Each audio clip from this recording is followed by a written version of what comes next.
Within the last hour, Governor Laura Kelly announced a statewide mask policy for Kansas starting this Friday. She joins other local leaders making face coverings mandatory inside public buildings.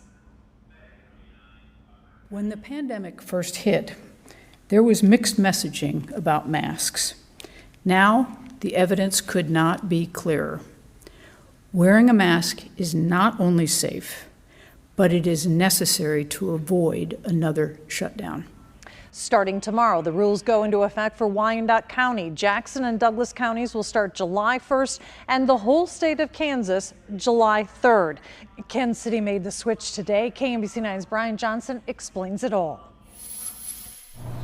Yeah, Jackson County made the announcement this morning by one of the legislatures. They don't have any details yet, but the new mask requirement could start as early as Wednesday and last at least 2 weeks. This comes in response to a surge in cases nationally and even locally.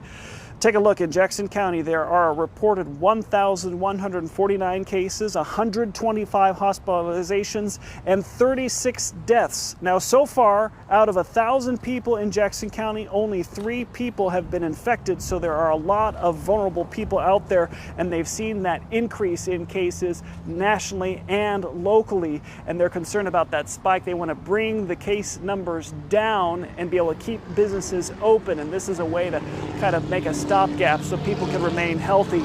This comes less than 1 business day after Kansas City, Missouri made their announcement on Friday requiring masks, which started today. Wyandotte County, Kansas has made their announcement, and masks start at 5 o'clock on Tuesday, required for all people, employees and customers.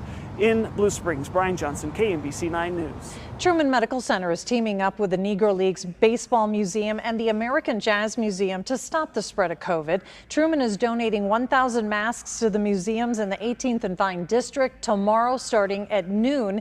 Doctors will be in front of the museums to hand out masks and answer questions. The Mid-Continent Public Library System will require patrons and staff to wear face masks or coverings.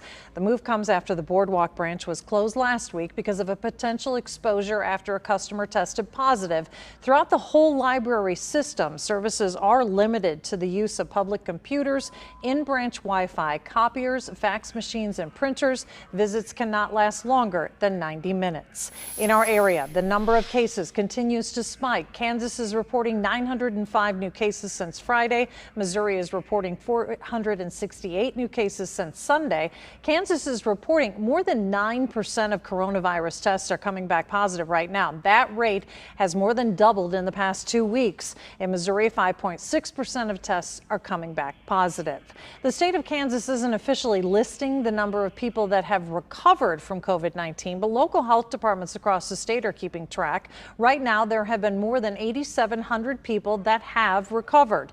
This includes 616 in Wyandotte County, just over 800 in Johnson County, more than 1,100 in Leavenworth, and 83 in Douglas County. Right now in Johnson County, kids as young as 12 can get a COVID-19 test. The health department just lowered the age limit. Now kids 12 or older can get a test at their Olathe office. You do need to make an appointment, and a parent needs to be there for kids under 16. Sign up by going to the health department's website. CDC workers are now looking into an outbreak in Joplin, Missouri. That's according to the director of the Missouri Health Department. The group is the first CDC team in the state. The teams will be in our area through July 9th.